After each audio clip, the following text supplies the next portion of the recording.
Hi everyone, I'm Luca De Marini, author of Dark Destiny 2, the system that animates the adventures of Augusta Universalis. It is a system that encourages the identification and narration of the character's deeds through a series of mechanical bonuses. When a character has to overcome a particular obstacle or wants to get an important effect into play, with the risk that something could go wrong, a test is performed. To do this, the player describes what he wants to do and how he intends to achieve his goal. Do I want to crack a lock? I will declare that I want to use lockpicking perizia. At this point, I will have to explain how I intend to do it, and the Demiurge, the Oguni Game Master, will assign me a virtue to use in the test. I could describe wanting to listen to the sounds emitted by the lock carefully as I try to unlock it. In that case, I would use Sophia the PC's perception. Also, I could appeal to the Demiurge about my knowledge in the field of locks, and he would surely assign me Ingenium, which represents my intelligence and the notions I learned. The sum of the levels of a virtue and perizia constitutes my basic value, to which I will add the result of the roll of two 8-sided dice.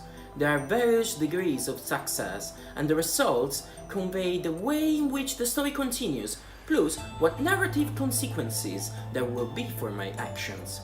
It is not just a question of knowing whether the action succeeds or not, but above all, of knowing if I will succeed or not in getting what I wanted. It is important to note that to pass a test, it is almost impossible to rely on luck. The resources of the PC noted on the card, such as his membership order or his background, must be put into play, what makes him more qualified than others to perform certain actions. But above all, what are his motivations? The anime serve precisely this. Will you be driven to act from the logos, your morality and attachment to duty, or from pathos, your humanity and all your feelings, or again from the demos, or your blind and sadistic ferocity? These three special features will help you get more test bonuses. All these allow a deep identification with the character and pushes the players to understand the motivations, the peculiarities that make it unique, in order to obtain mechanical advantages. Finally, I would like to talk briefly about the tabula systemis, or a particular card on which we will enter the Systemata, poker-sized cards to be printed. These are small and fully customizable cards that represent the systems of your biomechanical armor. They can be armaments, protections, tools, and facilitate certain tasks. Only 5 cards can be placed face up at the same time. The others will have to be placed face down, but depending on the pattern that we will form with the active cards on the tabula systemis, the structure of our technologica will change. There are battle sets, defense, ones that facilitates movements and even fly.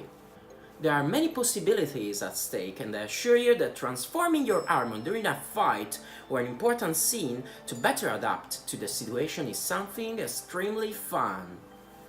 Thanks for taking the time out to hear about this great game. There would be so many other things to say about the Augusta Universalis system, but in the interest of saving time, I will refer you to the Quick Start Guide. You can download it for free from Drive-Thru RPG. Support us on Kickstarter, and you too will be the creators of the success of Augusta Universalis, and you will make the resources that we can publish for you even richer.